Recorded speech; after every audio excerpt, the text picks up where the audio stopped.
Здравейте, аз съм Богомил Михайлов, продуктов мениджър в Тимак Агро. Тази година представяме Тимак Агро в село Българово.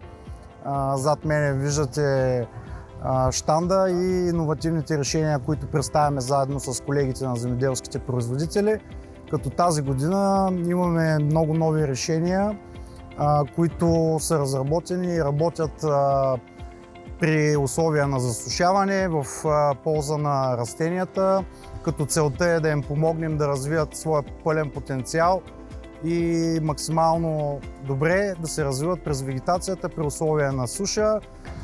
Заповядайте също на нашето участие, за да се запознаете с новите решения на Тимак Агро в град Добрич, където също ще има мащабна платформа и можете да се запознаете с иновативните решения на Тимак Агро.